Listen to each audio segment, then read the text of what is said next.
Alright, hello everyone. Okay, okay. So we'll go through what just popped up several hours ago today. And this will be a very rough idea. Okay? Um very rough.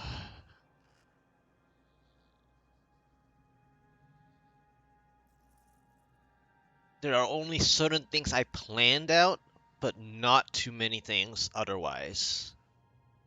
Um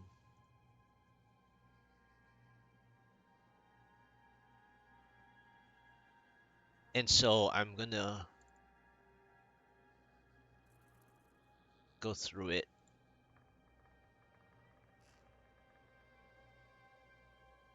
Alright. So let's look at the notes.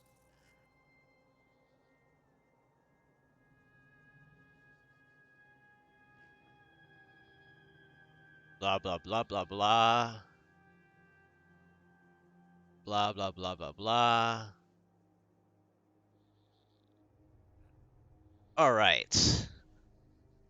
So, season 28, Rites of Sanctuary.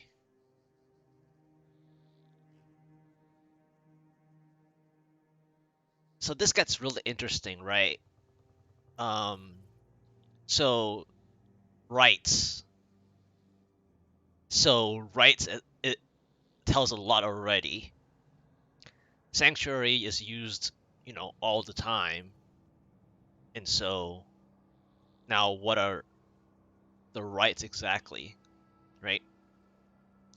So then we have, the Altar of Rites as well. So for season 28, Rites of Sanctuary, we're traveling deep into the mysterious ruins of the Festering Woods. Amid a hunting expedition, citizens hailing from New Tristram stumbled across an ominous altar carved from an archaic material bearing cryptic markings. Shaken to their core by the eldritch aroma of the monolith, they have enlisted the assistance of brave Nephilim willing to investigate this sinister discovery that was once left to time, the Altar of Rites. Home to power thought to be extinct from Sanctuary, the Altar of Rites will bestow these mystic forces upon worthy Nephilim after a sacrifice is offered. Upon arrival at the Altar of Rites, players will see 26 icons called seals and 3 legendary potion powers. Take a moment to familiarize yourself with the elements below.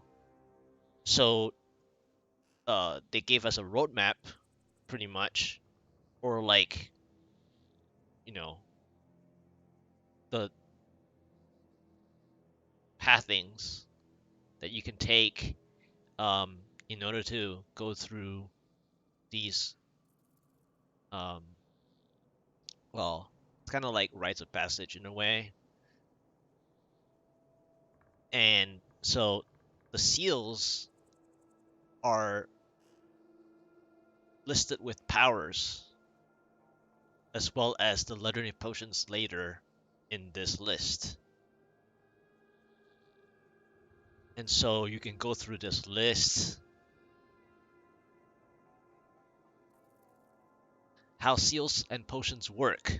As you can see, after unlocking the first seal, the order in which you unlock additional seals and obtain their powers is entirely up to you, and which powers align with your character's build the most. Once a seal or legendary potion power is unlocked, you immediately receive that seal or potion's power and will have the ability to unlock connected seals or potions once you have the required materials. So that's the part the offering part. Unlocked powers apply to all your characters and lasts for the entirety of season 28. Okay. So how do you unlock? So they give you like a whole cost list, um, and some of these things, you know, you go through collecting over time anyway. While you're leveling, while you're doing your specific usual goals and routine, uh, throughout your first few days, at the least to say. And so there's a lot of different things, um, but it gets more difficult and more specific, and some of them are really, really specific, meaning that you have to be able to handle, clearing. For example, number 7 is Mathiel and stuff like that. You kind of basically everything comes down to like your seasonal journey. It's like it's on that same path. So it's pretty much that. And then after a certain amount later, it is more consistent with farming, um, for your whether it's keys, blood shards, and all that. So like for let's say you got to get to like the level 12, the cost is 20 graded rift keys. So it means that you know you want to be able to consistently farm, um, early on. Which difficulty can you do quickly to get to the 12th offering, right? So and then it comes to that the gifts, right? One gift. So it's really interesting how they match 20 keys and one gift, as a total offering. And so this gets really really interesting, uh, uh right around 12 onwards. So this also makes it really really, um quickly to know, um how fast you want to take certain paths on the map, right? On your altar, like this thing. It's basically the seals, like which seal do you want to take the pathing. And so it gets really interesting up to especially 15.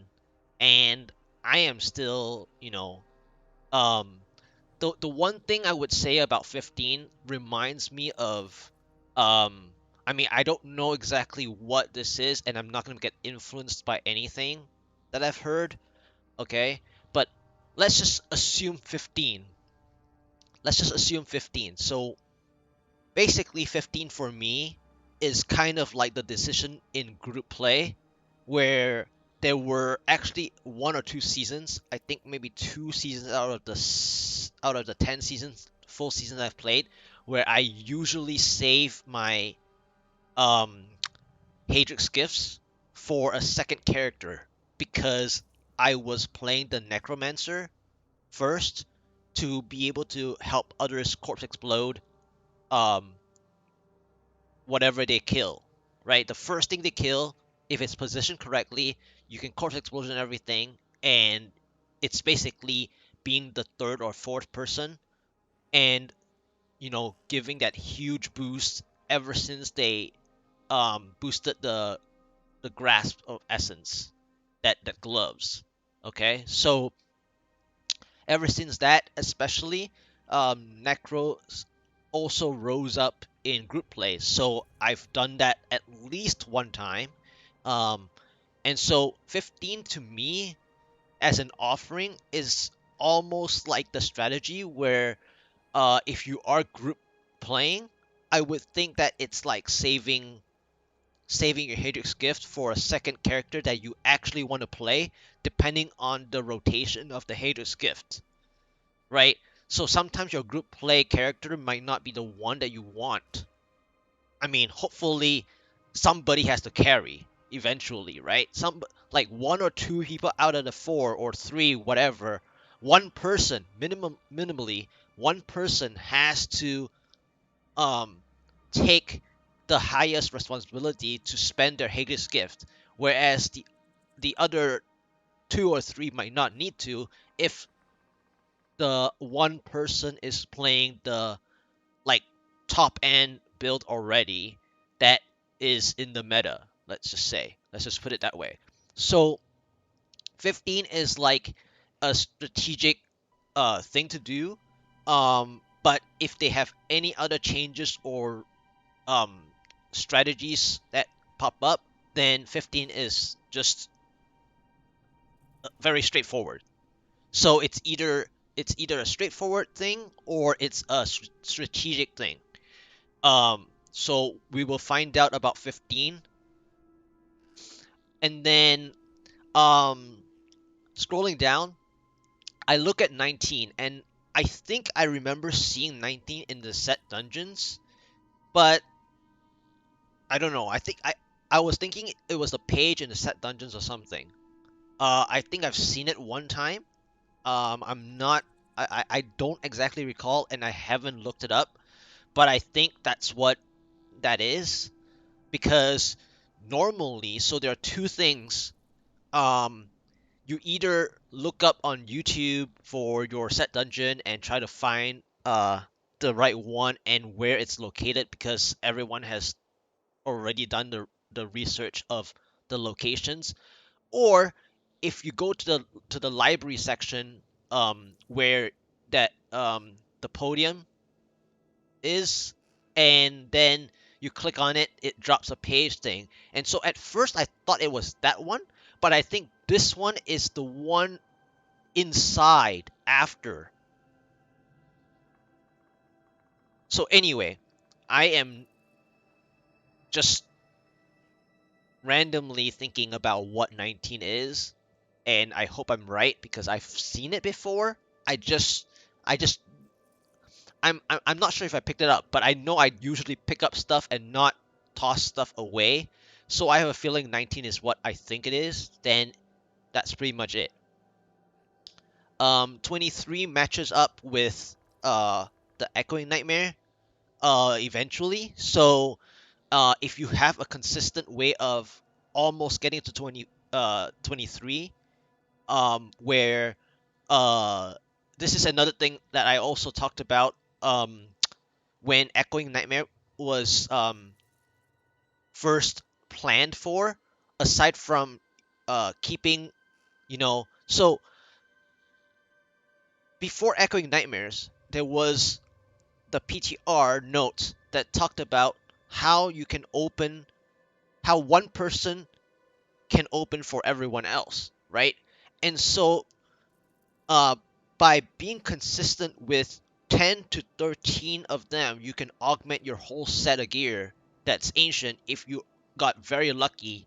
And so it's better to have that consistency of your augment gems, just like before, when you level up your gems from 0 to 100, back before Echoing Nightmares with the Whisper, or even back before the Soul Shards, if you played the Soul Shards one, right? And Soul Shards rank 3 is a 125, and that's where the 125 came from because they couldn't take back the 100 that was previously the baseline, as I call it.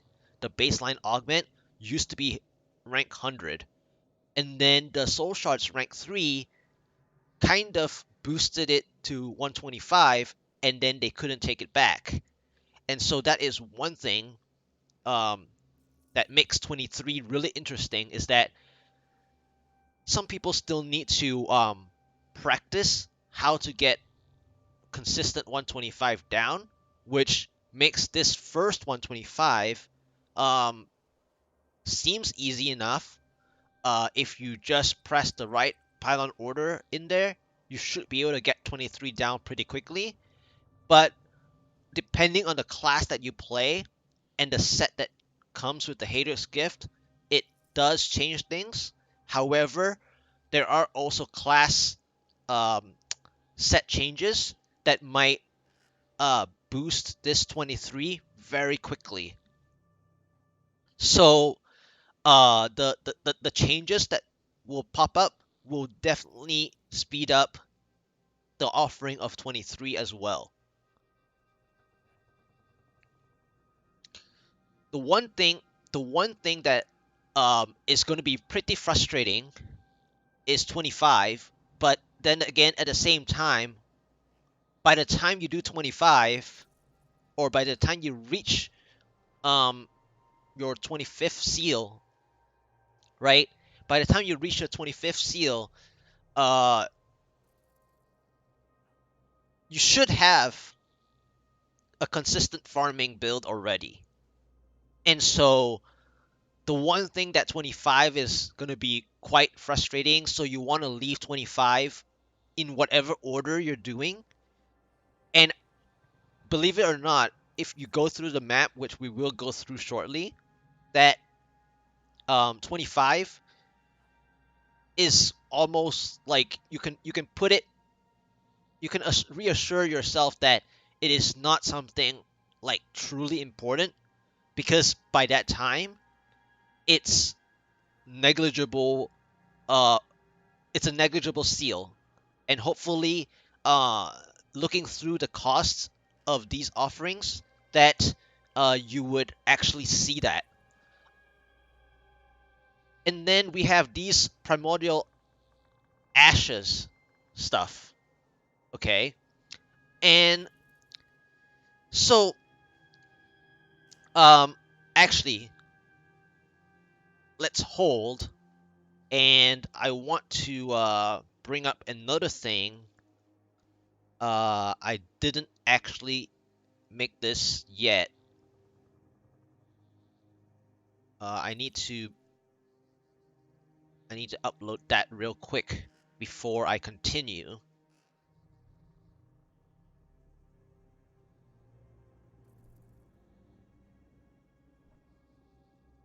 So give me one moment, because we're now reaching to uh the one little bit of thing here that's really interesting, because um season 27 PTR. So before season 27, before this season, we uh well, sometimes you want to like think of what possibilities of seasonal themes there would be. And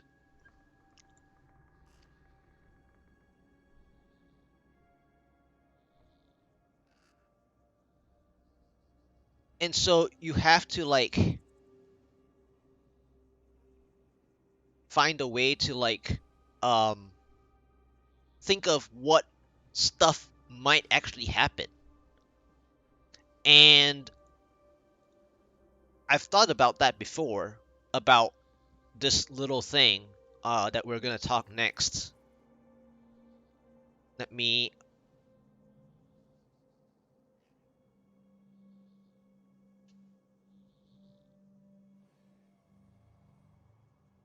bring that up here. So I'm gonna bring this up because this is stated back in like, I guess August or July, whichever. I'm just so confused by dates because I normally have to deal with both the written format. But anyway, so here, the reason why I wanted to bring this up is because season 27 brought in the angelic crucibles in a way that was about 10% of what I thought would have been season 27, that now these primordial ashes are also similar, and I believe Rex also has had the video from a long, long time ago about this kind of thing, and so it's nothing original. But like what I mentioned um, last year, uh, before season 27 PTR, was that there could be a chance to salvage, like let's say Innas, for example, and you have so many non-ancient Innas pieces that you don't use because they're all just rolled really badly. And so, as you're salvaging, let's just say there's a 2% chance or whatever percent, small, really small percent chance to get a salvaged consumable, such that it lets you go to the cube to um, turn something better for that specific set. So let's just say that you're salvaging Innas, then you salvage your salvage consumable is related to Innas, and then you can turn it to primal um, after a certain amount. But my friends, namely, for example, Dark Dragon and uh, one or two other friends as well, they've thought about the same thing, Gazric as well, where uh, well, everyone has thought of it because it would be super broken if they didn't double up the requirements as you go along, right? And so the first primal being like, let's just say, well, initially I was thinking about either 20 or 50, but then the next one would double up, as they mentioned, both Dark Dragon, Gazric, and even some others have mentioned this to double up the the the requirement in the recipe. And so anyway, now that we have these primordial ashes, um, it just seems similar, very similar. Okay, in a way. Now we go back and understand what these primordial ashes are and what you can do with that, right? So at the blacksmith, you can now salvage a primal item for 55 primordial ashes. We have also added a primal item recipe to the Kindness Cube, which, you know, like in that in that in this text, I didn't really say that there's a recipe, but with a mentioning of some new consumable after salvaging, well, technically I did. I did say that in the parentheses there. So in my first paragraph, it says, "So you know, I was talking to multiple different friends of mine over the course of the past month back in July or August, okay, that um that how I was talking about turning primal consumable that I was theory crafting a cube recipe for." So even from that first little bit, I have mentioned before that there might have going to be a primal item recipe to the Kanai's cube, and so that is why I took some time to bring this Discord message up, because this message was meant for season 27 PTR before the 27 PTR came up. So I was 10% accurate for season 27, thematically speaking, regarding a consumable. And then we can bring back this again. Now you add another 10% to it because it's trying to keep season 27 um, sort of to be a thing. So when you start chaining this, my theory crafted of a cube recipe for salvaging useless primals, especially set items, that if you salvage the set that you're looking at wanting to upgrade, that you will be able to um, anticipate yourself being able to potentially get quickly those respective set pieces for the build that you're playing, right? But then the only issue we have here that I didn't really solve at the time before season 27 PTR was that what about regular legendaries? Well, obviously a simple solution is, you know, just an overall consumable that covers roughly everything except for crafted items, right? Like the ones like all guilds and stuff like that. So aside from that, I still said that, I was theory crafting a cube recipe for such a consumable that was popping up in season 27, but it was a totally different thing. So I was only 10% right about a consumable, but then the recipe now popped up, and it was about time that we get, you know, it's about time that we get a an additional recipe, or it could have been a reworked recipe, because a lot of times we have been getting rework on items. It's not going to be surprising if they decide to rework um, one of the recipes, but I would think that, you know, a primal recipe of some sort from consumables would make sense, because we always have at the end so much, materials, in most cases, where we could have had, 1,000 souls for something. For example, you can exchange 1,000 souls for a primal that, potentially speaking. So, for example, I'm playing the LOD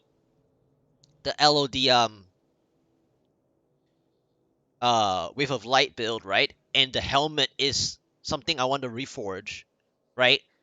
But let's just say I don't want to do reforge legendary because it's really really hard, right? So then you spend like 1,000 souls, or maybe like even 5,000 souls to get it to primal, which then matches up with this season 28 um, notes so far, at least, regarding salvaging to gain materials to work towards, more primals that you actually want from useless ones, right? So my this little bit here is now added another 10% accuracy from season 27 towards season 28 PTR, where now I'm 20% more accurate as to something potentially like this would have happened. So I'm 20% um accurate now with what I had thought for season 27 is only one season later anyway.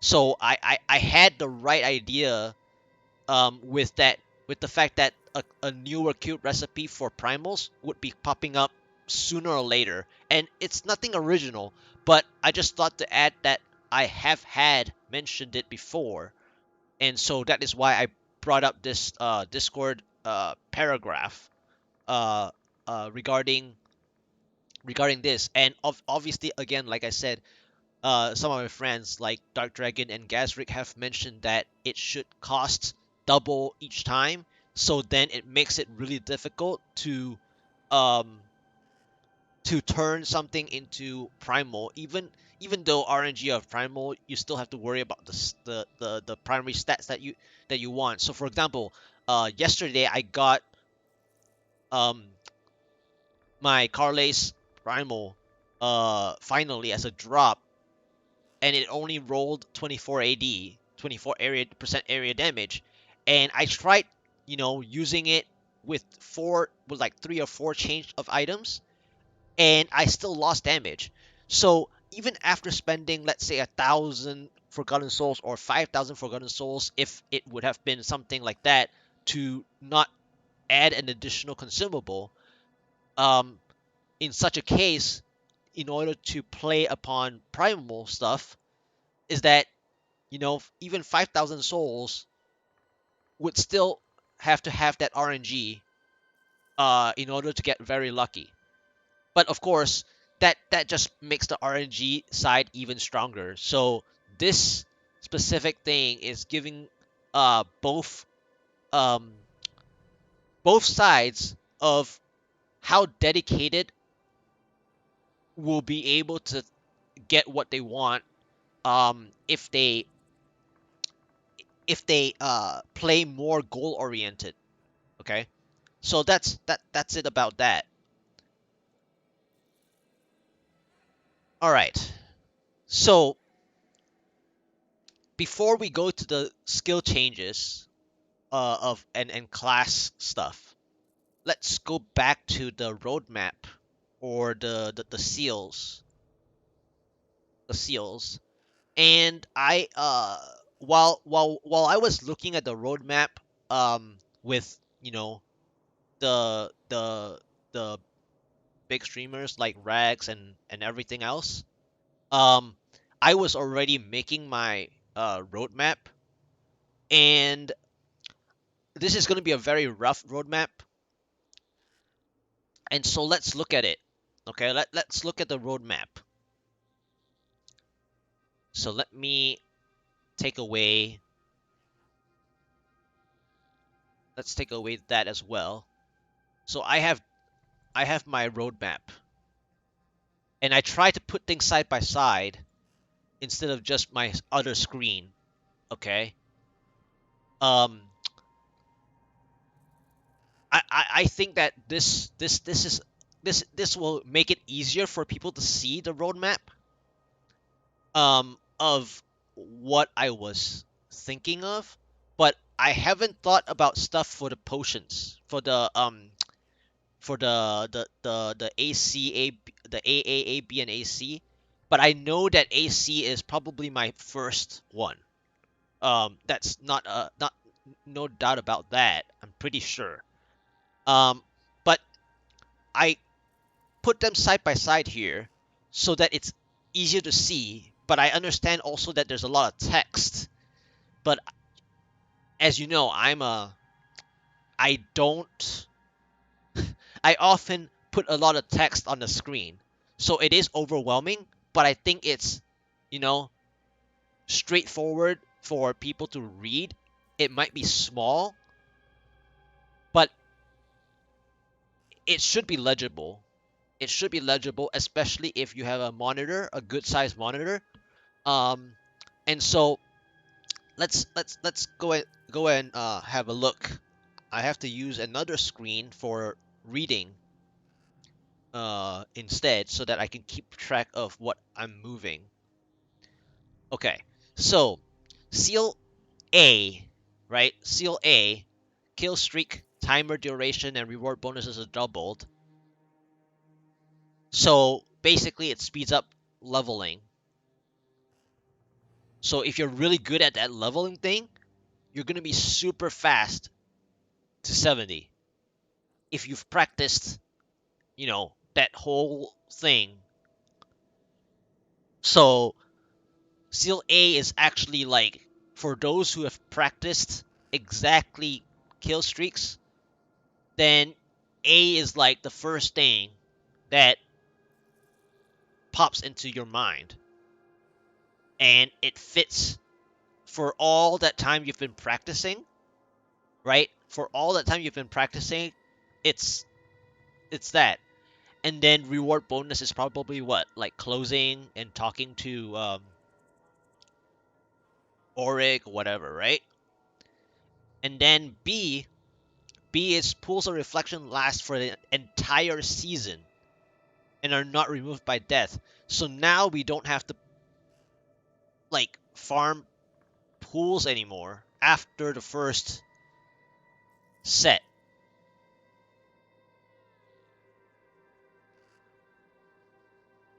So now B to me, okay, while it's really nice, while it's really nice, it kind of counteracts the Goblin Shrine thing, right? The rarity of Goblin Shrines. But then Echoing Nightmare already gave Goblin Shrines to us.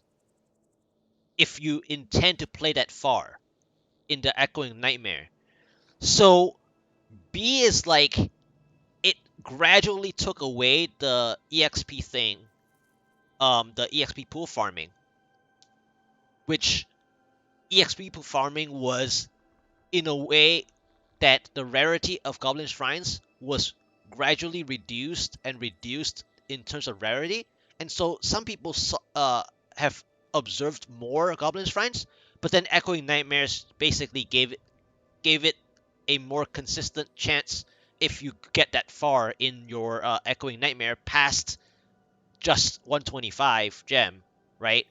So B is interesting for that, but it also saves time for people who want EXP per hour, and also people who don't play, like, let's say the strength classes or the classes that drop a lot of cowsticks and stuff. And so it helps people like those, for example myself, where I play Demon Hunter and I only get like maybe 5 cowsticks the entire time. So B is like really helpful for me because uh in terms of cowsticks, that is a huge thing. But otherwise, I mean, for B, I like to take a little break after like my successive push. I like to go out and farm for a pool. And I understand that sometimes I also get frustrated about how it's like 1 in 15 places where I only get a pool. So that kind of helps to take away my frustration about pool farming. Uh as well, on top of the cowsticks issue as a demon hunter, right? So B is amazing. And now we go to C. C, items have no level requirement.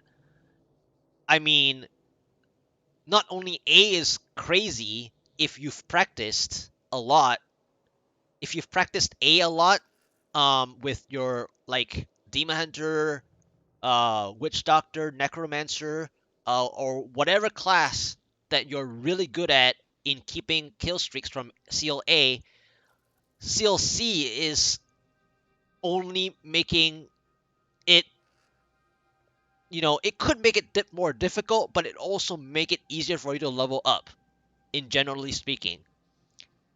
So A and C are like really the positive side is that it speeds up, you know, it speeds things up, which is the same thing for C as to what the sanctified uh powers did, right? Where you sanctify your first one and then you gain so much uh damage to start, and even a build to play if you get the right one at the very first angelic dust, right? Angelic crucible. So ABC are awesome.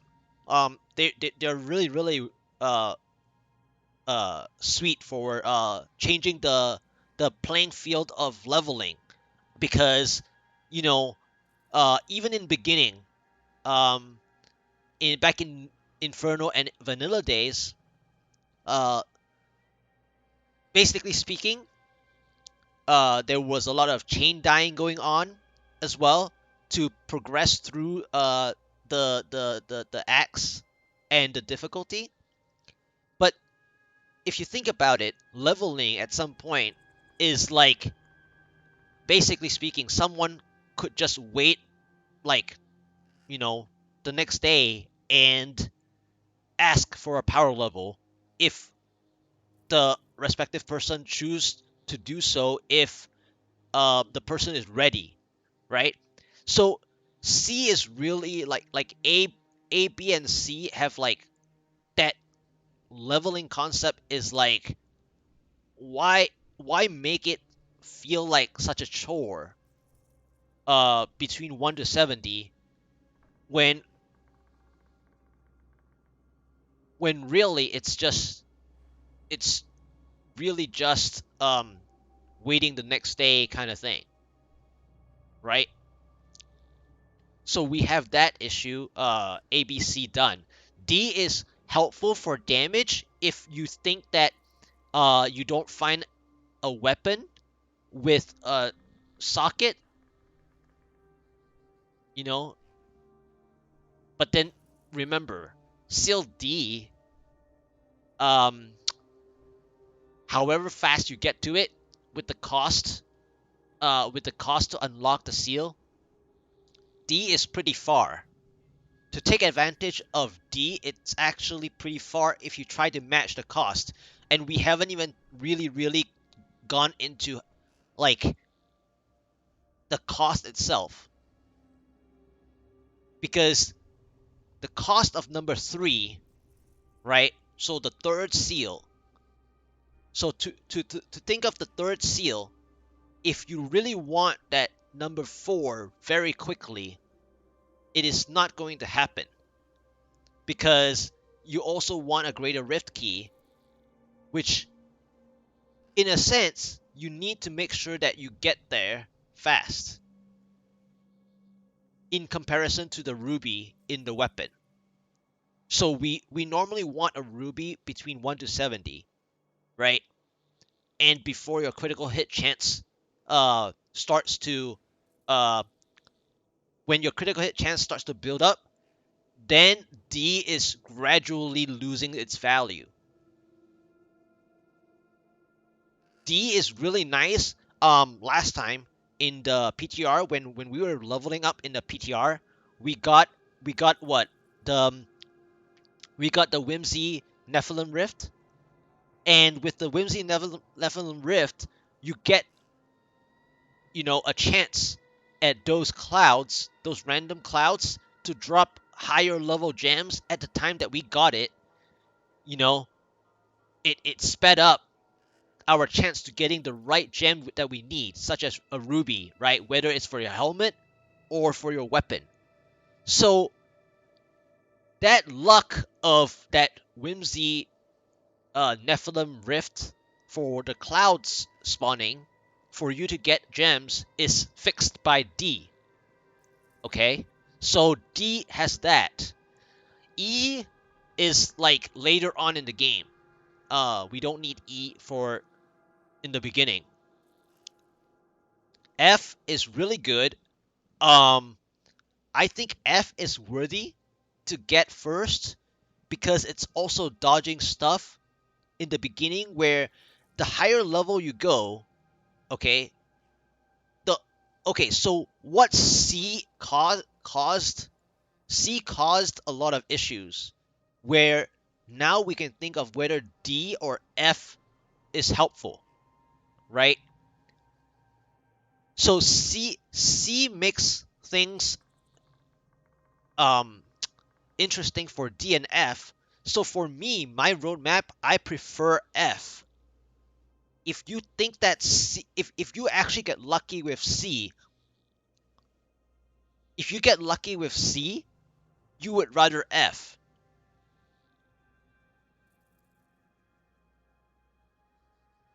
And if you can use a level 70 item with C, right, a weapon, then you just want movement speed to kill faster. Because D has like less impact on a level 70 weapon. I mean, that's just me thinking like that, but I could totally be wrong about that. Okay?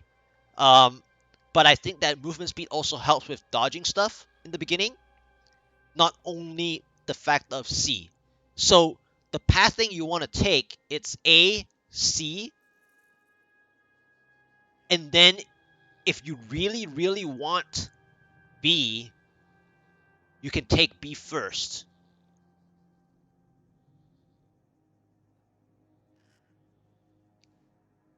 So it just comes down to how you want to get there with between B or F. So I drew up ACB, but that just depends on whether you already see the pools where you are actually leveling through Nephilim Rift. Because you get probably like 3 EXP pools, roughly, from your first several runs. So that's why I thought of going for B first. But if you think that F is good to do in terms of your playstyle, then you can go for F first. But if you think about tiers too, there might be a requirement for going from tier 1 to tier 2 to tier 3, then you have to finish ABC no matter what. So the order though would still be A, C, B, right? Now if you just follow the lines without thinking of tier 1 being the row 1, row 2 and stuff, so A is row 1, B, C is row 2, D, E, F, G is row 3 and stuff like that. So if you have to think about from almost any game, like let's say World of Warcraft and stuff like that, your talent tree, if it follows like a talent tree concept, then BC has to be taken first. The order is obviously up to you, right? So it would be CB and not BC. But if we follow also from talent tree style, then you need to have, you know, a certain amount of things completed before each row. So that might be different for this one. In any case, now we need to go down the list, right? G is increased damage against elites by 15%. That one we can think of it later because that one is like, I mean, it's good that you kill that fast, but then if you use a level 70 weapon, for example, chances are you will kill that fast anyway. Let's go down to the central one. The central one is H. Picking up health globes grant a shield for 5% of your maximum health for 7 seconds. Max stacks is 5.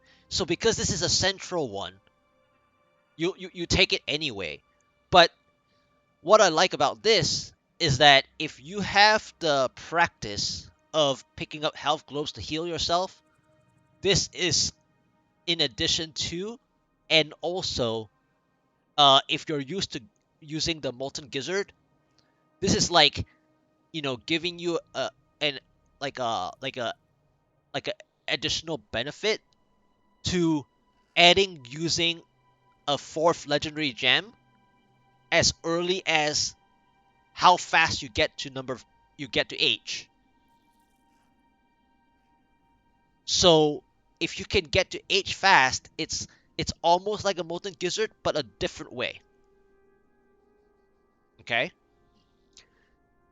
So H is central, and then we have I, which is 25% melee damage reduction. That can be good for upfront classes, right? So while we don't necessarily want to waste, like, you know, the cost of number 6, which is the Uber's rewards, right? After you kill like your first set of Ubers, right? It says 1 Yorick's regret, 1 Vow of yeah, and so on and so on. That is basically Ubers, right? And so I is there. It's also in the central spot where now we have to think of the next thing. And I am going to be jumping around now because this is the time where you have to think about the roadmap of the order you want to go and the race you want to perform. So now the race to 70 is not the issue. The race to getting to where you want on this roadmap is the biggest deal. And it starts from around the 6th seal onwards. So past the 6th seal is when you might start to change up depending on what your goal is or what your maybe your role in the group is as well. That might be one thing. But I would say that the general 10 or even the general 8 might be very close for everybody. And we jump into O. And the reason why we want to jump into O is because what it says here is it doubles the amount of bounty caches that drop from completing bounties. So, while I dislike doing bounties, when there was that double bounties stuff, that is the best time to do bounties. And so, during that time is when it is amazing. So, O is probably very high in your list of priority, and also it is still in the central path, so it helps to get you closer to breaking off between left to right very shortly, because after 5 and 6 you are going to be thinking about, you know, you're still thinking about what you want to do down straight downwards. So if you're after 5, you have to think about what is I and what is K. I is melee damage reduction, so that's not important because if you kill stuff fast, it doesn't really matter early. Unless you're like trying to do like a very specific, unique playthrough, then I is like, you can think about it if you want, but it's wasteful, right?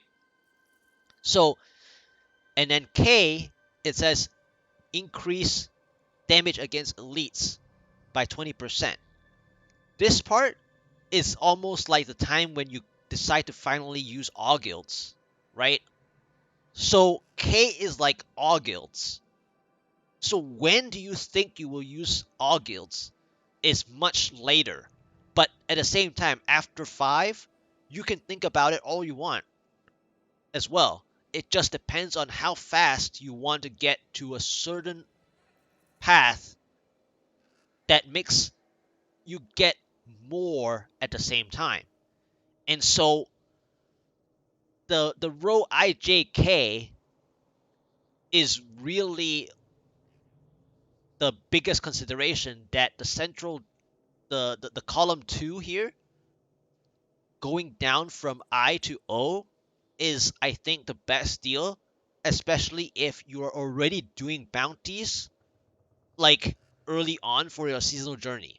So knowing that you're like, for people who love to do um their seasonal journey like the quickest time ever, you you will gain with O as quickly as you get to O. So by 7, you just have to have Mathiel down, right? So if you want to reach O and that you want to maximize what you're doing with your seasonal journey, regardless of what difficulty you're doing already, you're doubling up the efficiency of your first set of bounties that you're doing, whether it's first set or first 2 sets or whatever. O is just so huge. We all want O because, for me personally speaking, I don't like to do public bounties because I have my own preference of public bounties and reasons why I don't do public bounties. And that is because of the global drops. But I won't rant over to that side of the thing. Now, after O, if O is number 7, after Mathiel, okay, what is the next path?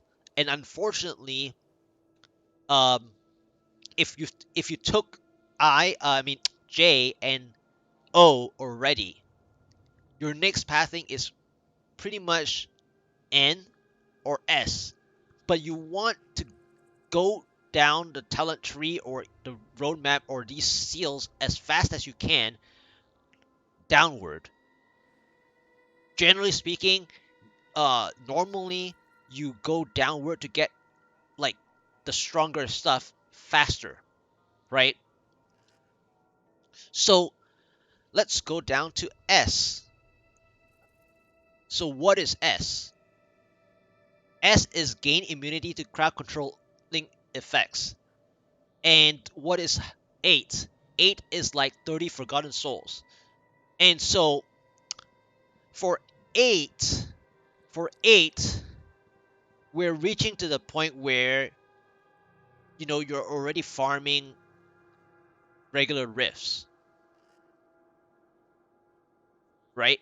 And so it shouldn't be too difficult already. And so with S being 8 gives you a huge directional advantage from S, because that is the first time it's the most central aside from 5, but 5 is like the necessary evil anyway.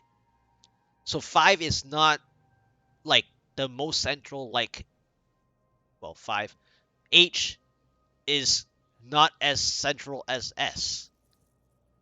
So having played O, your next one should be S, preferably, so that you can now branch off what you prefer, which is R or T, such that there might be things important in those paths. So S is probably next after O. Okay? And then let's look at what R is. So R is 15% damage. Before we look at R, some people, while reading the table, while reading the list of the seal powers, saw that L is 10% damage, right? So R is actually 5% more, and you have it already, so you might as well take it. The only other thing that you would think, why would R be first?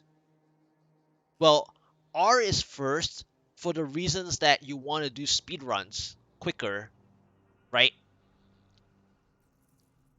Whereas T is only gain passability, which means Waller, for example, is the other question. So unless you're like pushing with builds that have issues with walls and stuff, and that's just one thing of that going for T really quickly will help for the next thing later. So T is not to be looked down upon. If you think that R for 15% damage, you can take it later.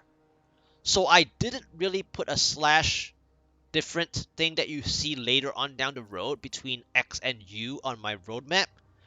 But realistically speaking, R and T could be something different if you think that your next step is more important between V and Z or Z. Okay? So what are V and Z?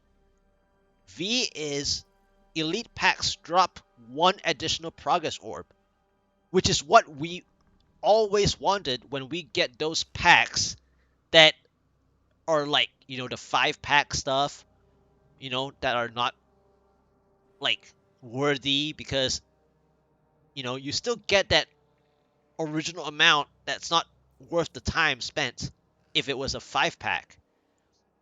And so V really helps with pushing as well, because you don't want to kill too much of the density if your build isn't from density as well.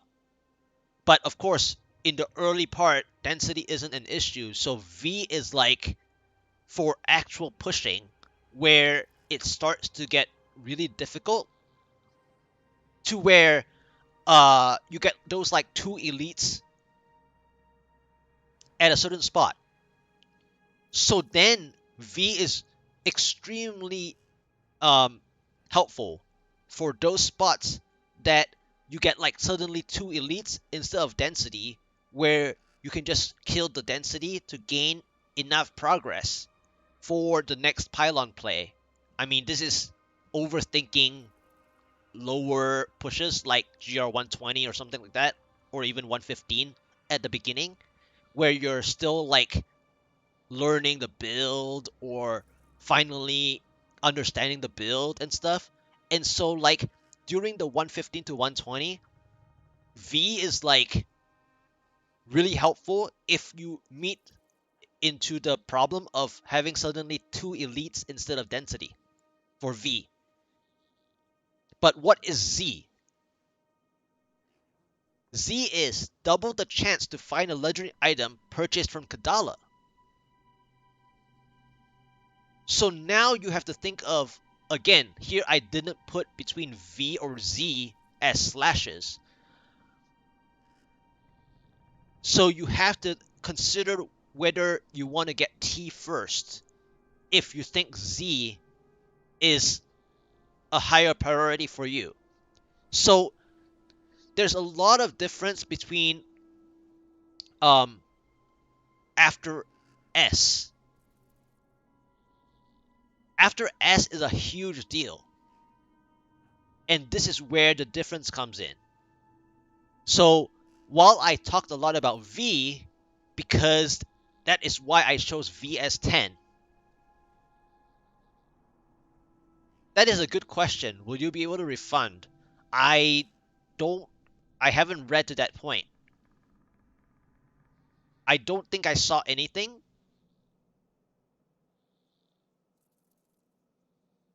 but I have a feeling that, if they did that, you might as well have a reset button, right?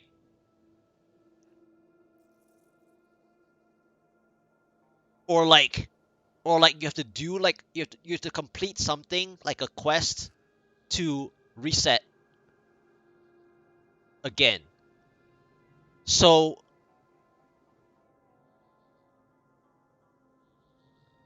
yeah, so this roadmap is like really like the left side, the bottom left, the bottom left um for what is it? Well, we jump into U and stuff like that, where it just depends. Pets pick up Death's Breath and stuff like that. Um and group play, you know, this is like what role, who plays what, and how consistent people play, right? And that is the other reason why sometimes I don't play support first. The only support first that I've played is playing the Necromancer first in 4-man because of the Grasp of Essence gloves when they buffed the Course Explosion. And so earlier I mentioned how that number 15, if you see on the right side, I mean, I don't know what is confirmed about number 15. The cost of the offering of number 15 is a challenge rift cash.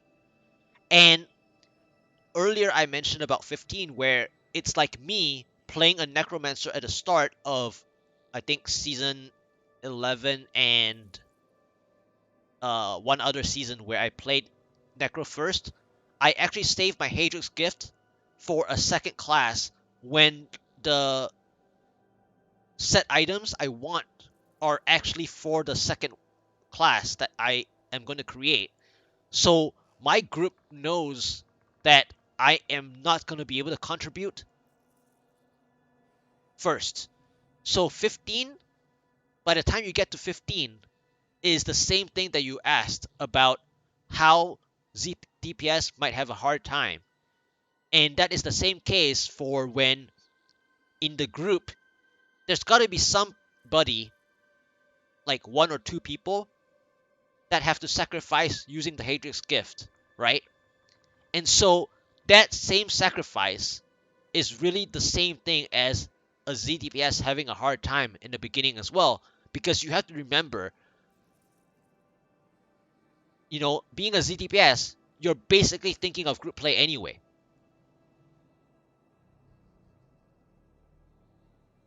So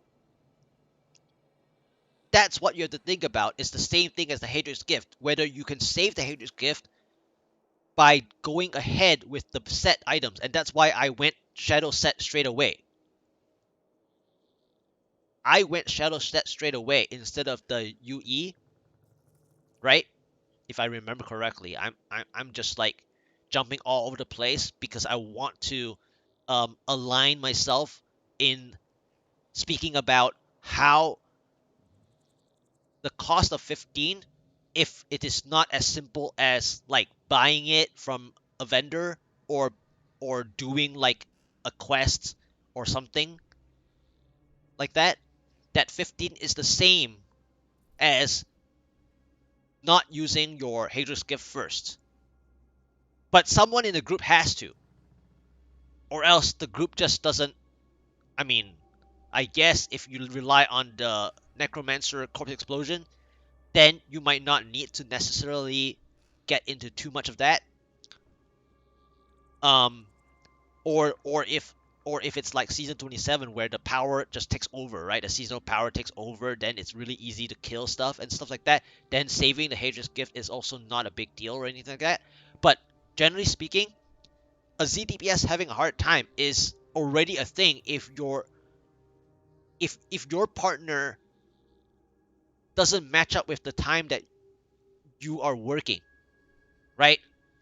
As in, like, you are working and then he plays, and then you're off work and then he doesn't play.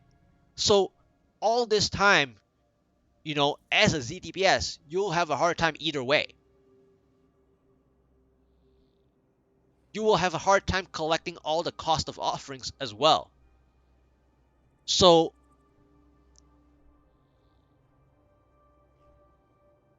depending on how much time you play together, even in the first few hours, is the same thing as saving Hadric's gift for the set that actually performs correctly after you do your seasonal journey. And that's often why I jump straight to the set that I want to play.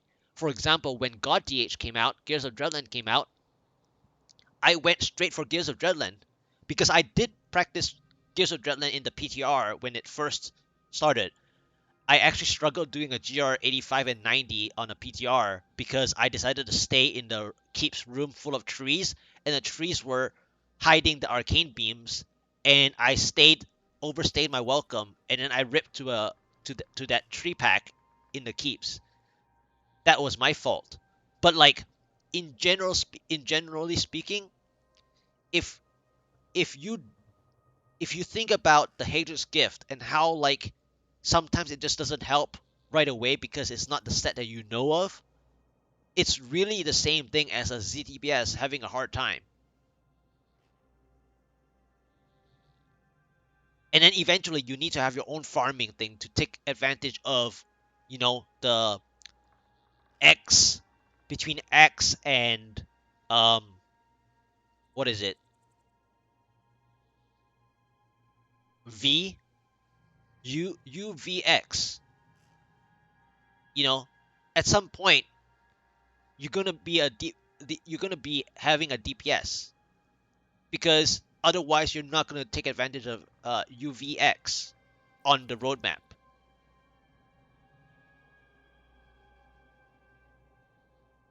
But then we have Z. Z is like double the chance of legendary purchase from Kadala. So that helps with your ZDPS stuff because if you can get all the Demon Hunter ZDH gear right away with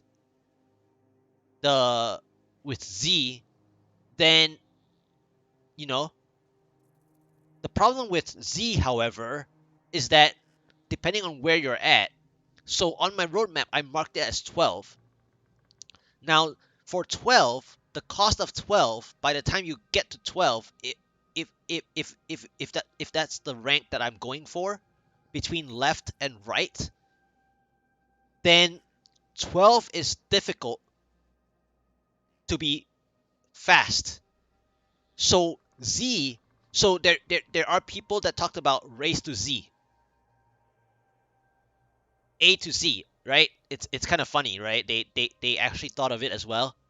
You know, A to Z alphabetic, the 26 alphabet, A to Z, and even up there D4 and stuff like that, like F4, D4. F4 is like all F4, right?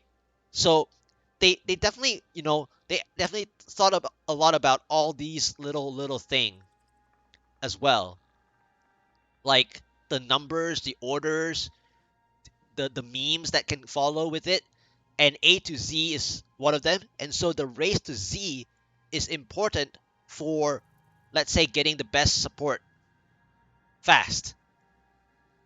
So if you want, your roadmap could be A to Z in the fastest way.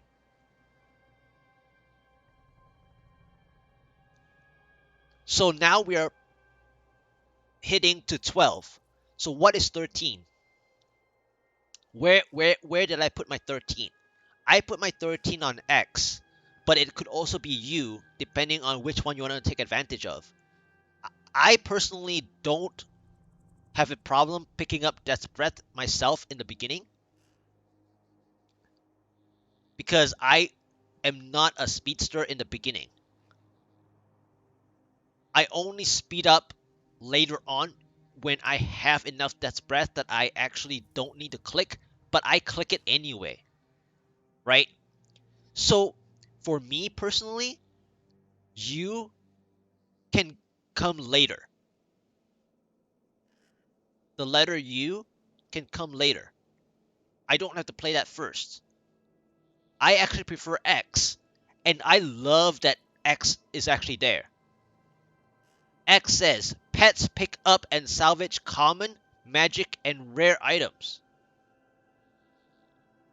I actually like that. And I want to talk about that as well. For X, right? What is so good about X? Well, if you're careful enough with X, okay, depending on the time that you want to use X. So when is it really good for X? Is when you get Battlefield of Eternity for regular Rift, or the Forest Winding Cave. That is the best time to get X, or even Jail, for example. So there are like 3 or 4 maps that are really good for X, especially if you pick up blues. So my my style of regular rifting, eventually, when you have a T16 farming key farming build already, right? For me, X is like me picking up blue items, because blue is like 3 arcane dust, whereas rare is 1 for 1. And that is why I pick up like belts and rings and amulets as best I can based on the names. So X to me is higher than the letter U, because U I can pick up the stuff my own time, whereas X saves me inventory space,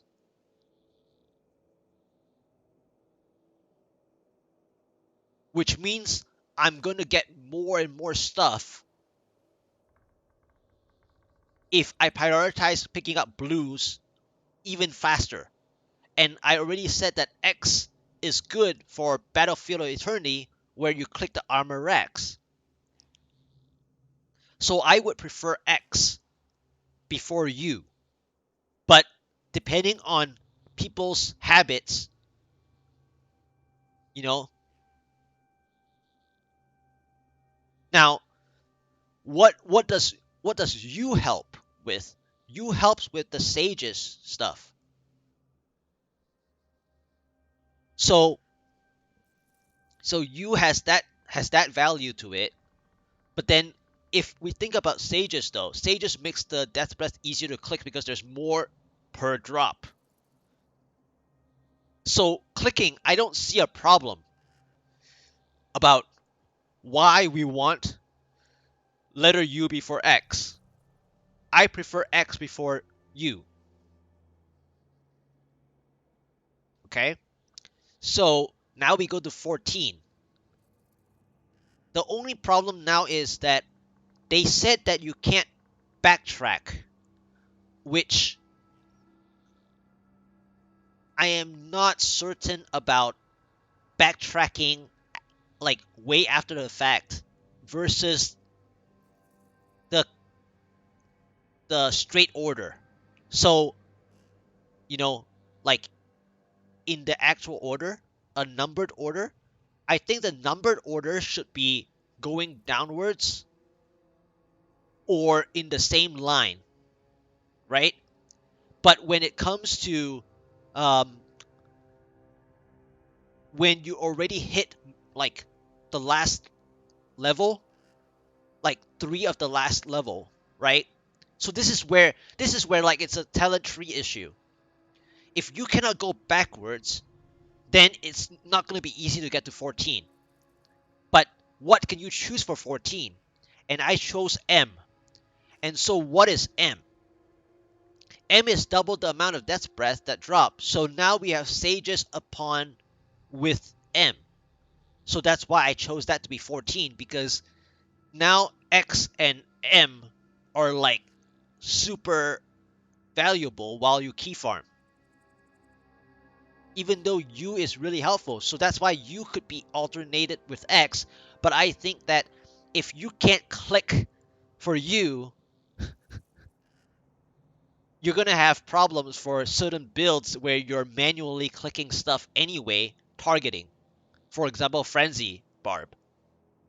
If you can't play the letter U on your for yourself, you're going to have a hard time playing Frenzy Barb, for example.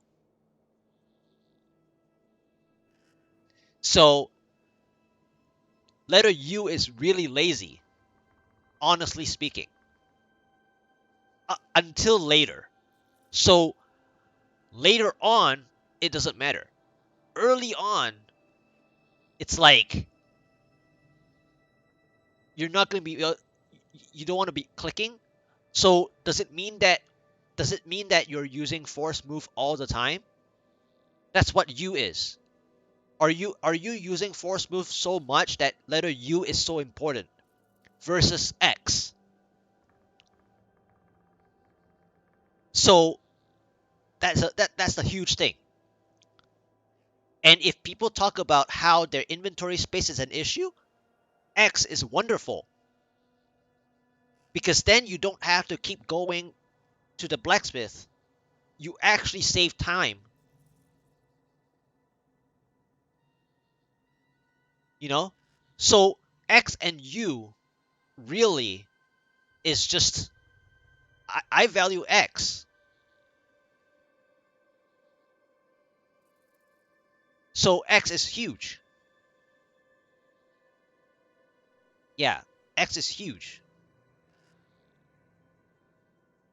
X is so huge.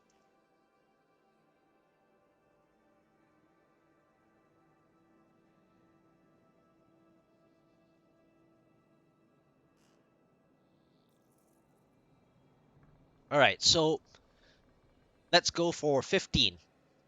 So depending on how difficult 15 or how easy 15 is, okay, so where's my 15? 15 is W. So what is W? W is increased damage done to bosses by 25%. Now, I value that highly because I like to do zero augment pushing.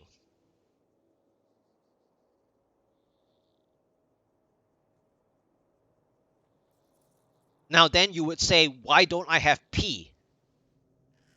Or is it Q?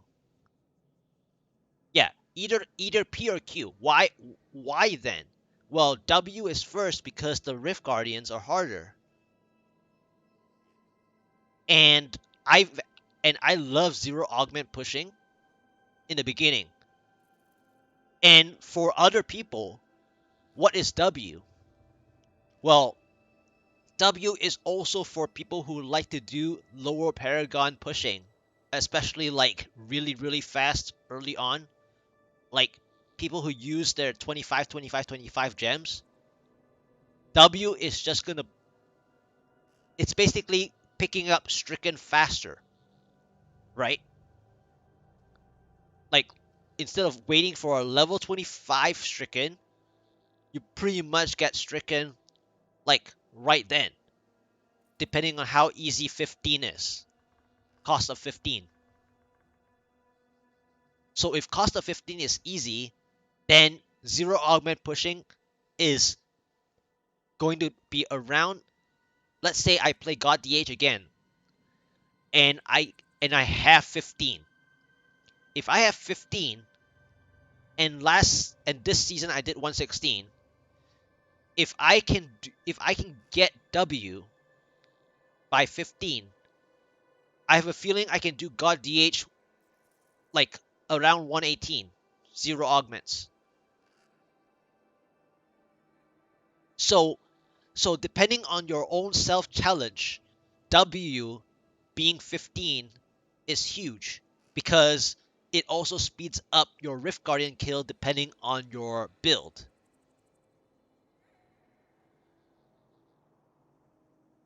Okay. So 16. Where's my 16? 16 is where my U is. Finally, I picked that. So by that time, I'm wanting to key farm a lot now because I've already done my zero augment pushing after W. I'm trying to collect as many keys as I can, and so I think speeding to reduce clicking for Death's Breath by that point is a thing. And by that point also convert, like you don't really have to do convert set items too much. So it's like naturally speaking, you just loot as many Death's Breaths as you can. And with 16, you know, I think that pets picking up Death's Breath, that's a good time. Around 16.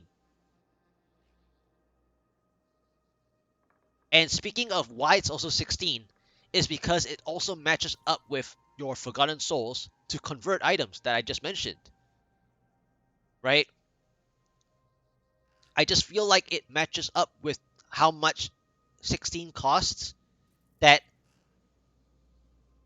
if you're trying to play a second class and you want to convert items between the sets, between the slots of the set, of the respective set, then 16 is really good, tying into how much it works with the cost that you need 250 Forgotten Souls already. So let's go to 17. 17 is 1,400 blood shards. And what is my 17? And that is N. What is N? N is critical hits grant resource. For example, why did I call this APOC? Because I think of wizard. Right? So I just call it APOC. So if you think that, okay, so here's the dilemma. The dilemma is between how early you can get for that specific, depending on the build and class you're playing, and how it affects the build itself, is how early you want that to be. But because it was only on certain classes before this time, or that you needed like a passive to recover, right? So now you need to decide, how important is N? Realistically speaking, is it the timing of your passive? What level is that passive when you're leveling? And how early is it enough that it actually makes sense to use N correctly? And at which point is it? Because for me, why I chose W as 15 was because I was doing zero augment pushing. And so by that time, you start theory crafting how to do your pushing about the GR 115 range for W. So you should be at around GR 115 by W. Like either before W or after W, you should be around GR 115 already. And so then it goes to N, where if we complete the level 3, or like the row, which row is it? A is row 1, B is row 2, D is row 3, I is row 4, L is row 5, R is row 6, so row 7. So let's assume that there's 7 rows that we have to complete first. Well, I already completed them because I did 10, 13, and 12, right? Minimally speaking.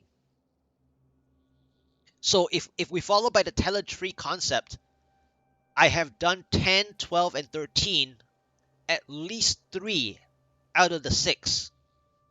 So by definition of talent tree, in row sense, I've completed that. But of course, I haven't completed enough to get AC fast. So now the only other question is how fast you want to get to AC, such that you want to do that faster, which means N might be even less important. Which tells me that I'm also wrong of putting 23 there. For why? Because if I want AC fast, then 17 would be on Y. So I will have to correct that to put 17 on Y instead. If I want AC, the potion AC first. So if I want to use potions, the new potions thing for my no augment pushes fast as possible, then it would be around the 16-17 mark for Y. So Y is like, so I'm wrong here with this. It should be 16 or 17.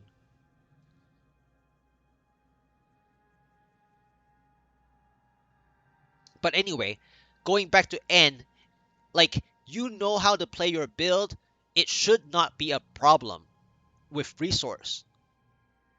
Okay? Unless it's a specific build that really plays with that the passive on that class isn't doing enough. Then N is helpful for that specific thing. So it is very likely that N could be very last. So my 23 is actually, I made a mistake here because this is a very rough draft, and I also didn't think about how, I think they mentioned later that you have to have both to get to that, go to that other the legendary potion, right? So meaning that my Y is around 16, 17. So I have to recorrect this. So let's well, I should just add a text box here instead.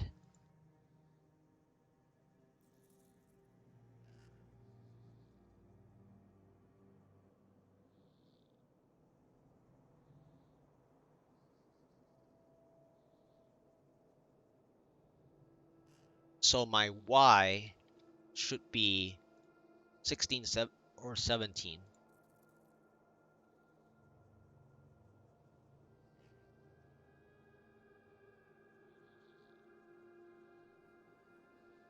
So my Y should be 16 or 17 for Y.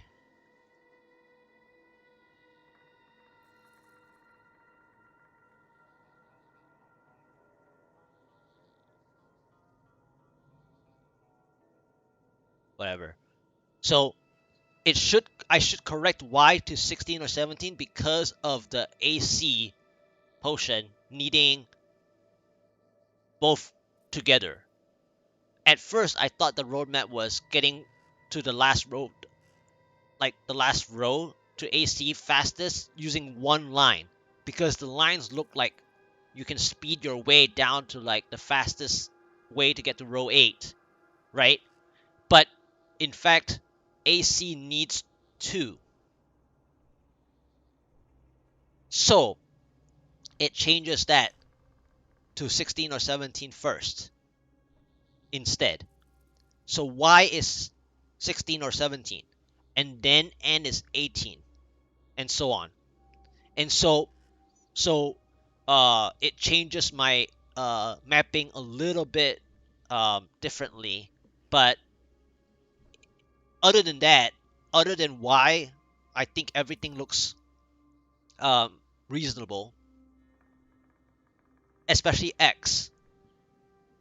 X saves a lot of time, you know, at the blacksmith as well. And also when you're doing Battlefield of Eternity, I can't stop talking about X. How good X is. X is so good. Because when I do Battlefield of Eternity, I'm not only picking up white materials, I'm picking up yellows, I'm picking up blues. I'm actually picking up like whites and then blues in priority. So whites first, then blues, then yellows if it's one box items. And if I can stay and for me personally, when I farm Battlefield of Eternity, I have to go back twice. Normally speaking, I have to go back twice. So that is why I feel like X is so crazy, because it saves me so much time. It saves me the town for Battlefield of Eternity, especially Battlefield of Eternity and other maps that involve with the armor racks and weapon racks and stuff like that. So X is super like one of the better quality of life I feel um for me personally is X. Even though we want pets to pick up even actually better stuff, which is what is it? Where is it? Where is it at? The the actual thing that we want pets to pick up. I think that's P, right? It's not pets picking it up, but P. Now P has an issue. So I know I'm jumping ahead now, but now we need to talk about like actual um greater rift. And the reason why I want to jump to P um right away is because, especially what I'm doing for my well, even my friends pushing the 150, especially hold up barb and stuff like that, you know, the strategy to playing the pylon plays, right? To make the plans that you need, you want to avoid picking up stuff, the progress orbs. You want to time them correctly. So P is like situational speaking is really bad. P is like strategically poor. P is strategically poor. However, P is really good for speeding. If you are like a player that speeds like the whole way up until a certain paragon before you push, right? Then P is just excellent, because now, even this season when I talked about the Shadow Impale, you know, if you have a very low pickup radius on Shadow Impale, you have to do extra strafing just to pick up the orbs. Or if you play a monk, you have to do an extra dash to pick up the orbs, etc., right? So P is really good for speed farming, greater rifts especially, because we assume that. And in fact, if P was also meant for challenge rift, oh man, the rank 1 and rank 2 or even rank 3 person will be massively like battling each other with P. If P was actually somehow also regarded into Challenge Rift for some reason, oh man,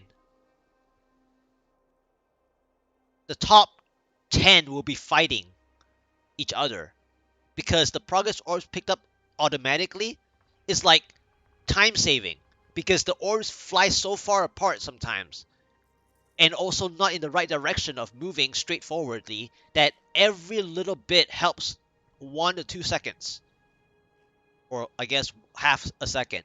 But if you fight like 10 elites, right, that is at least 5 seconds of the time, which splits the ranks apart. 5 seconds is a lot because it could be one mistake, or it could be the timing of killing the Rift Guardian incorrectly, meaning that your skill rotation suddenly fell off. Like the multiplier skill fell off. So then you missed out on the time for the Rift Guardian for P, such that the time saved from P really helps. So P is really useful for speedrunning.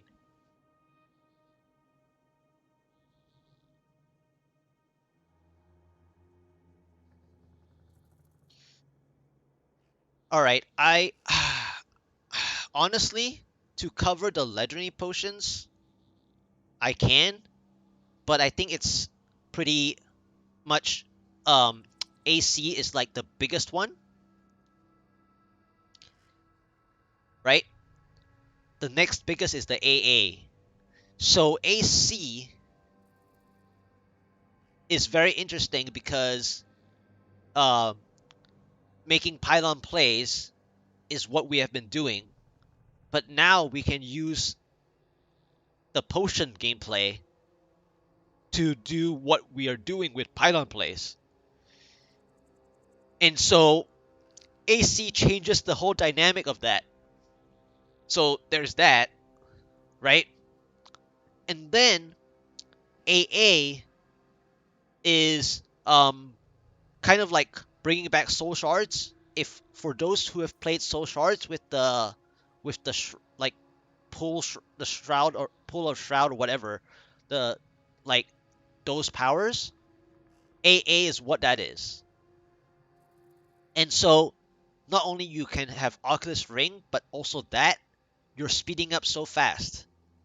Okay, so that's covering AC and AA. AB is like, I'm a defensive player. AB is cool and all, but generally speaking, it's between AC and AA, depending on your playstyle.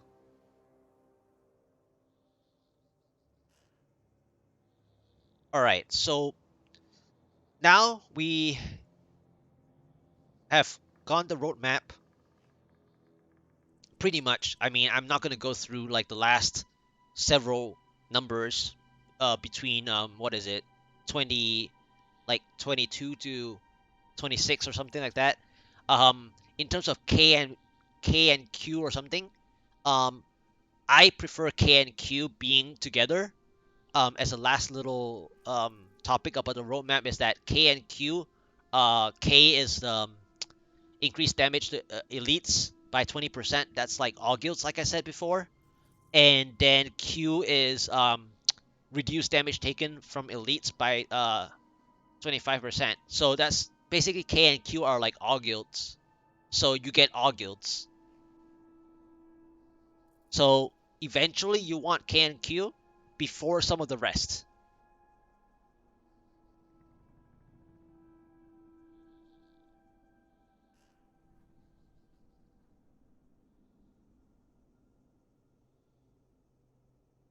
All right. Let's go back to our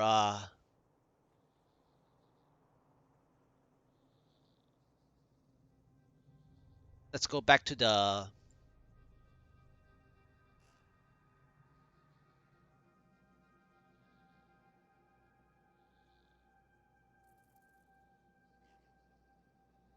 PTR notes. go back to the PTR notes.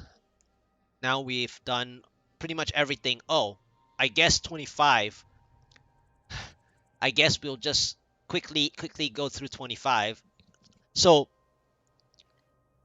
by the time you get to the 25, hopefully you're not leaving something important for 25. Because Staff of Herding is like a chore unless you really want it. And I mean, if there's anything to do with getting to the last step, which is the AD, the final, then you need to do 25, unfortunately. So that's like the thing that stalls it before I completely get to the skill changes. All right, so Monk, combination strike passive skill. So previously it was increasing by 10% for 3 seconds. Now it says each spirit generator you use increase the damage of your other spirit generators by 100% for 10 seconds. So they're basically bringing that dual generator build that I actually kept with Eye of the Storm. Like the helmet Eye of the Storm is pretty rare. I would say. In terms of the rarity, I would say that Eye of the Storm is pretty rare. The rolls are tremendously difficult for what it is different from the gaze. The token gaze for the Wave of Light. The Wave of Light helmet is so difficult to roll properly. Um, but if you haven't seen Eye of the Storm, while the number of lines are different, Eye of the Storm actually rolls very difficult to be good. And I also prefer using Eye of the Storm for the dual generator. But it might not be actually the right move, but I just like to talk about the Eye of the Storm um, when they brought up the dual generator build again. Crippling Wave. They're changing stuff on there for different runes doing different things, extending um, the crowd control as well as additional damage for a longer duration instead of instead of the 3 seconds. I think they're extending everything to 10 seconds, kind of like streamlining the duration a bit. So it's kind of like what is it? Your like while your focus and restraint are like what 5 seconds and stuff, these are like 10 seconds. So it just lets you kind of like time between your gameplay, um, requiring less carpal tunnel or something like that, because the number of skills you have to press, the actions per minute or whatever, is like a huge thing for dual generator, for example. And so this duration extension is really helpful to reduce carpal tunnel. Item changes. Oh, funny. I mentioned frenzy, um, but I was mentioning frenzy for the letter U, right? You know, you click your own death breaths a lot, so it's good for practicing your frenzy gameplay. All right. So what is really interesting is that the Demon Hunter item changes next is something that I talked about with the Chenon Bolter as well. I was thinking of, like I always keep like Chenon Bolter, Demon's Demise, and even the bracers um that will pop up later on. Um, these items I've kept them as primal before, and like I was thinking, when are they gonna do something with that? We used to use Caltrops like a long time ago, um, back in the Inferno days or Vanilla days, where um, you know, uh, there was a thing to plan who was the front person, right? So let's say a barbarian is in the front, obviously.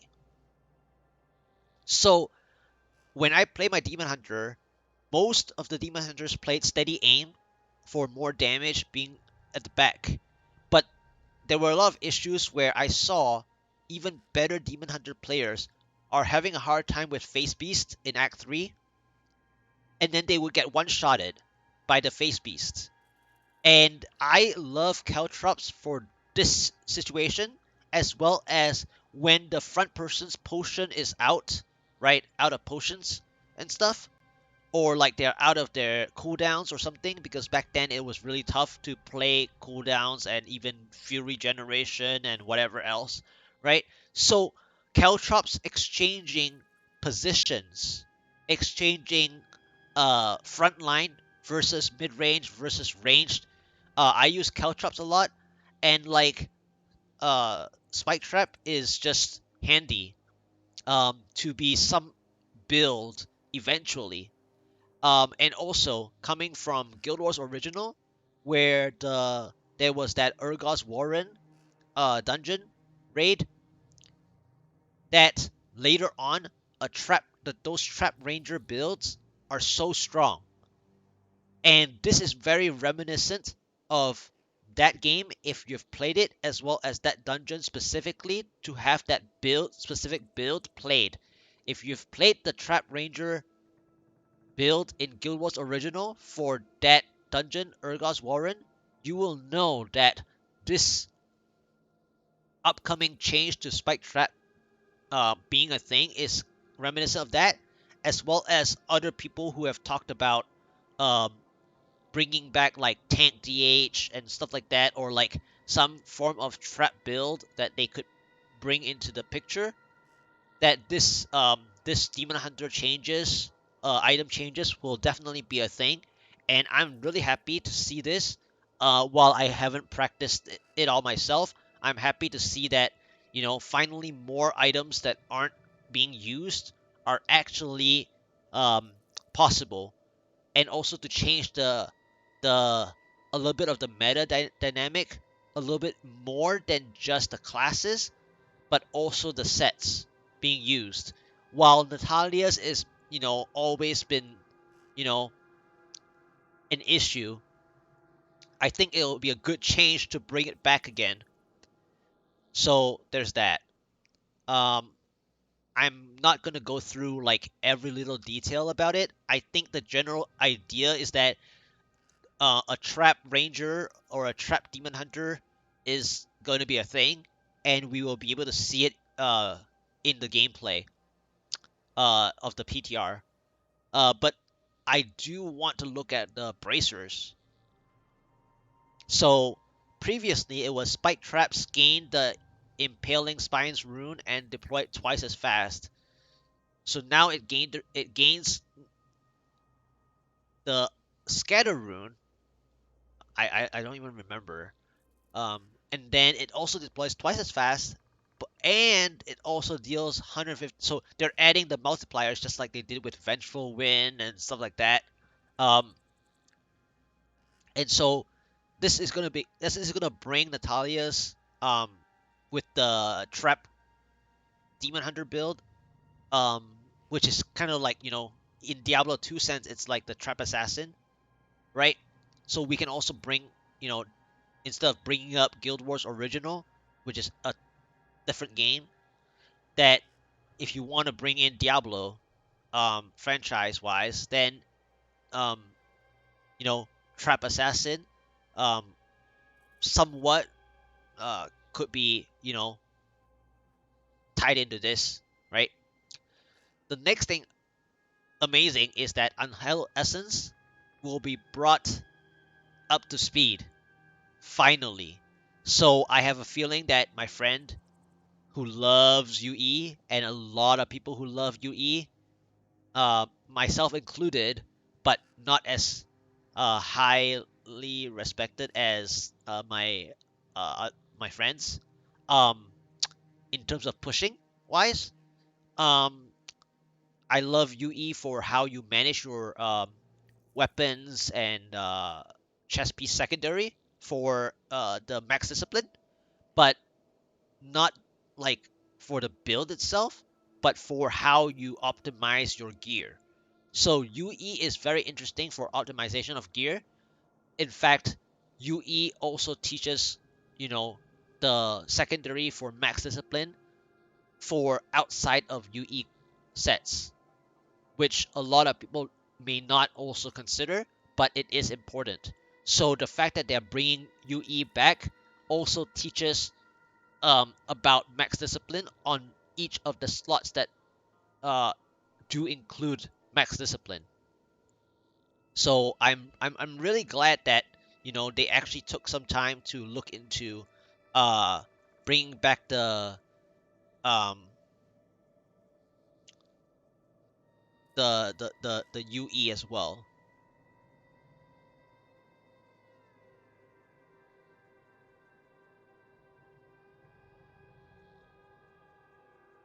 All right, we have more monk item changes, and when I saw this, or as we are reading this, uh, for people who love the when POJ first came out, it was very difficult, or it was more difficult, and it was also very technical.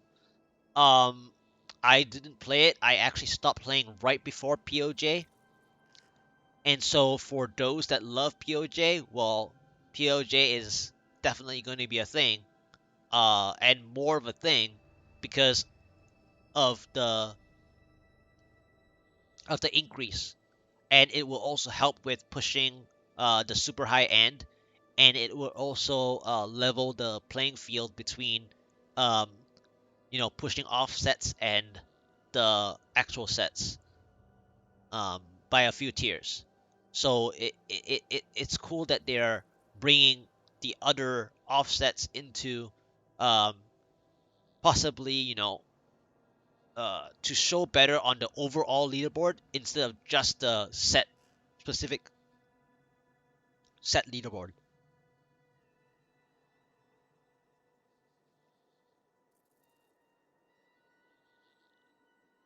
And just now they did a bit of the dual generator, and also the raiment is going to be very wild because it was and has been known as the fastest.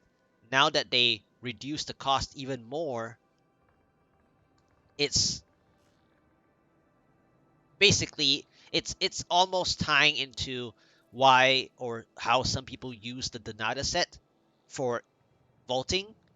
This is like you know the other way to do it, as well as Aether Walker, like in line with Wizards Aether Walker teleporting.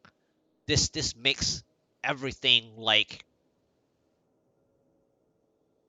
blend in together properly, um being a little bit like fair in the cost sense, but in terms of the speed of the like the build or the mobility, this like this skyrockets this even farther than most, which it was already the fastest, and now it's even faster. The thing that makes this cool is the balancing of the cost between certain items for other classes where their mobility is set with like around the same cost, um, being like the Aether Walker and stuff like that. So this changed for the 4-piece bonus lines up with the cost that Aether Walker does for the teleport, for example. So it's just like, to me, that's the highlight of it. But the biggest overall overarching fact is that this now makes it like not only the fastest, but it's like no one can beat it, right? That kind of thing. But I think this is just equalizing between the other mobility stuff in terms of costs. That's all. Um, the next one looks like if for those that who have played season 22, for the necromancer, the Bone Spear Necro is back. So uh, this one, this is gonna make speed runs look like a joke. Speed runs will be a joke. Um, I mean, I didn't play it, but my friend did. Who uh who played it? Uh, yeah, many friends of mine have played it, and like they just do GR 120 as though it's GR 90.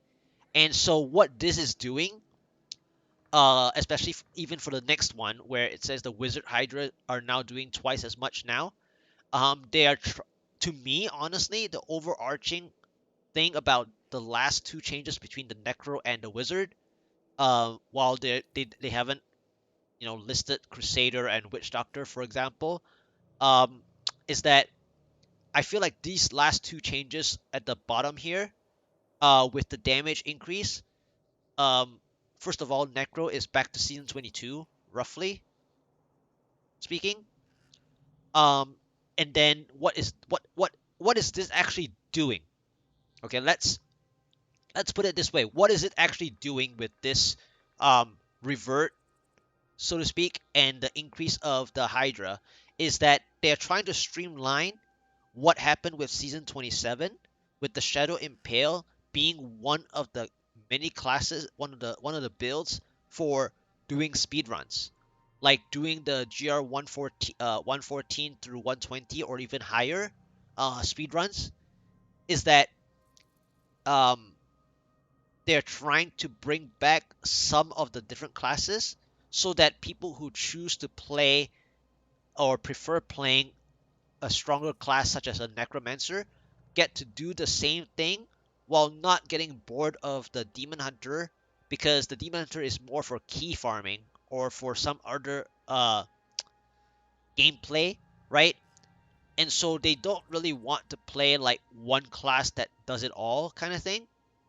And so they brought back the season 22 Bone Spear Necro to streamline the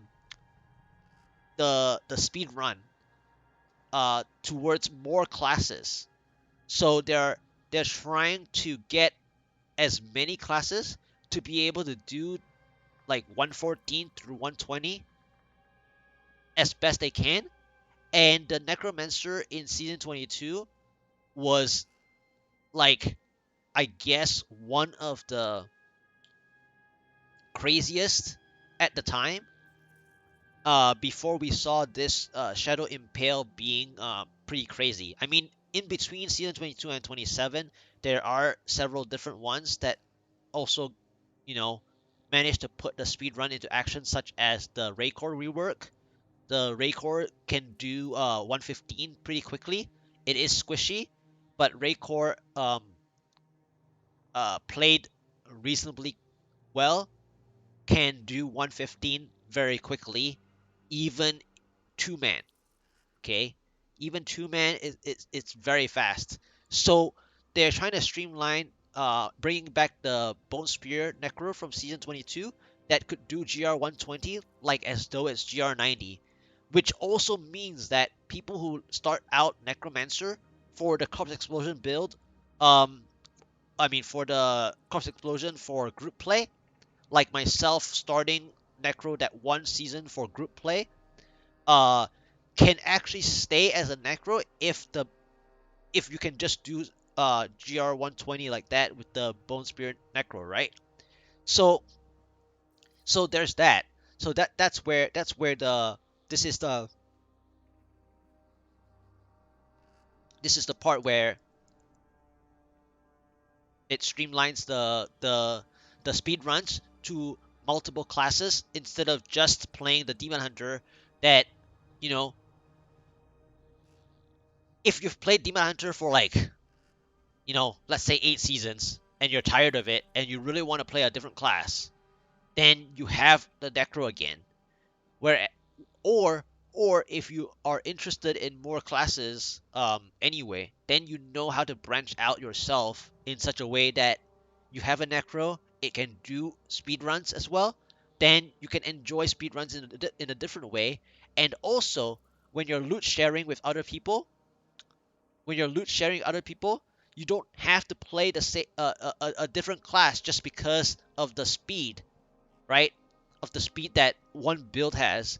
Now there are more builds for each class respectively that you can loot share with your friends who want to play their class that is their favorite class. So if someone is a necro and you have a necro and you know how to play the speed run with the necro with GR120 acting as a GR90, then you can still loot share in the right way rather than needing to like purposefully um have every class or whatever, right? So this is like somewhat streamlining GR120 for more classes than just the Shadow Impale, especially if the seasonal theme is done, right?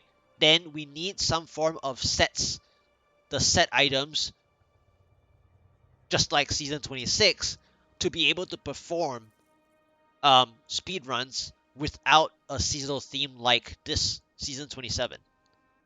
So hopefully that, you know, bringing back the season 22 for those that played it with the Bone Spear thing, this is the reason they're trying to streamline without needing seasonal theme like this season, where you can do GR120 like a joke for loot sharing and for the interest of others that play different classes and not needing to play some class that they don't enjoy. They can play the Necromancer straight through if they've already played Necromancer in the first place, or if their favorite character is the Necromancer, then the Necromancer is back with the Bone Spear Necro being able to do GR120 like GR90. And then for me personally, like the Hydra, um, I love to do Avarice Conquest with the Hydra as well, or even Speed Demon, and this increase helps with that. And also when I do a GR90 with the Typhoon Hydra, all I change is Boon of the Hoarder to Stricken. So with this change, I can do GR90 clearly now without taking too long, without using the actual push build where you need to use the Winter's Flurry and Blizzard skill in your skill bar. You can actually use the Speed T16 to do a GR90 just by changing Boon of the Hoarder and Stricken. So hopefully that sums up the last two classes so far, and hopefully that they will add eventually the two missing classes, such as the Crusader and the Witch Doctor. For the Witch Doctor, I really hope that they can bring back, um, instead of set changes, there could be um, they could be like, well, aside from set changes, they should do item changes where they would bring back well, not but they should, perhaps consider, um, because of the in the rites of sanctuary, the altar of rites stuff, and the seal powers and stuff, the seal power that has the health globe thing. I feel like imagine, I guess it's gonna be a little broken, but imagine if the zombie dogs build is back. That would be very beneficial with that health globe um seal, for example. So uh I'm I'm quite I have an interesting, like, I have a feeling that that might be something that could be looked at, is that the zombie dogs builds could come up for the health globes, uh and I hope you guys enjoyed this. Um, let's um, let's end it here with that. Because this is the end of the initial PTR notes. I didn't refresh to see if there's any other changes. I guess I should try to refresh this and see if there's anything that they added, right?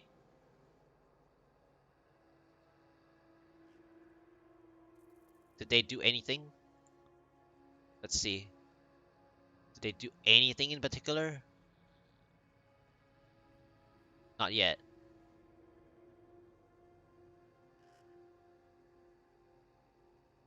Not yet. So there's no Crusader and Witch Doctor yet, but it might pop up, it might not, which is gonna be very unfortunate. All right. Well, this is the end of the PTR rough discussion.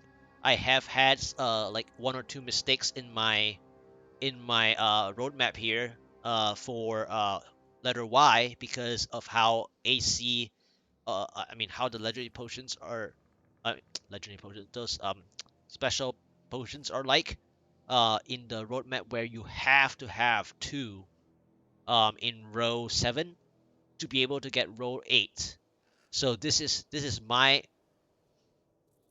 thing where I also messed up N. So Y comes before N is basically that, and then the rest will have to roll forward as well, depending on what you do. And my favorite one is X. Well, one of my true favorite is X. And to repeat again what X is, um, and to repeat what X is, it's where it helps the pets pick up and salvage the stuff, all the common, magic, and rare, right? So for me, I like to farm I like to farm the regular rift, right? I like to farm the Battlefield of Eternity for the armor racks. So when I click the armor racks, it actually helps me with um picking up all of it and salvaging at the same time. So my inventory space is always cleaner, which helps me because I also TP back to town like once or twice for Battlefield of Eternity, right? So you want to be able to maximize the efficiency where I wasn't as efficient.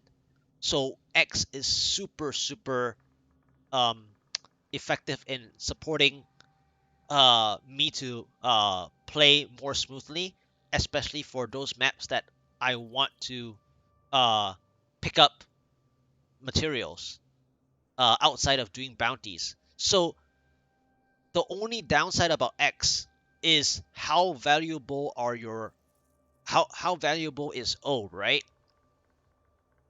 So O messes up a bit of your materials reliance to X. So that also puts X lower, which is another reason why U could be 13 and X being 16. But depending on whether you do a lot of O or a lot of X, that is the question. So, so ultimately speaking, between O, U, and X, that is like also a thing, which is pretty crazy.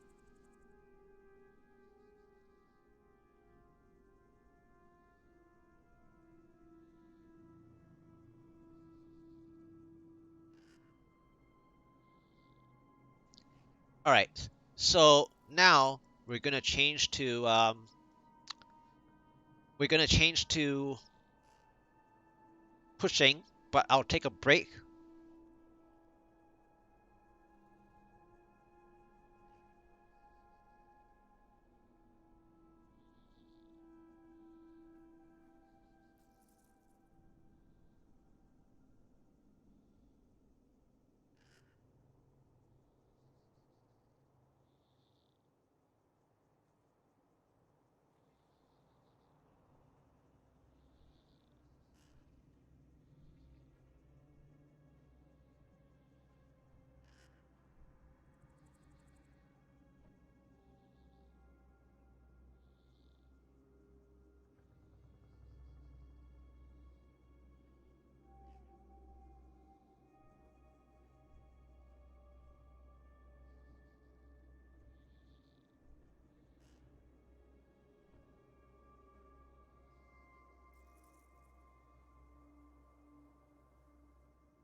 I got work meeting tonight, so I won't be playing too much longer. I hope to be able to do 149 within the next hour or so.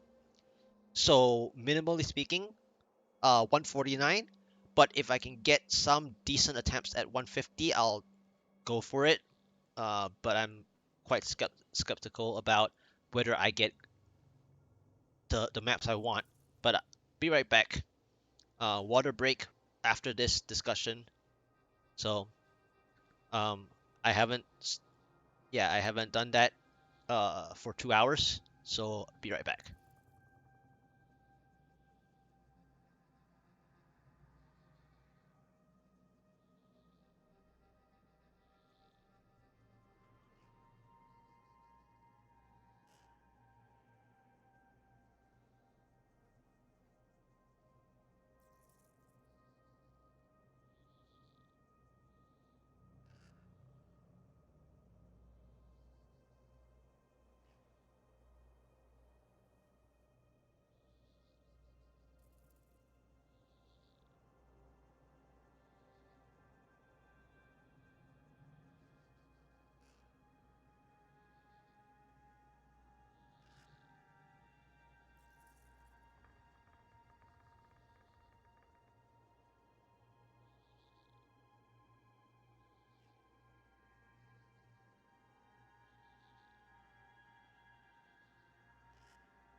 All right, I'm back. All right, what was I doing? Oh yeah, I was gonna.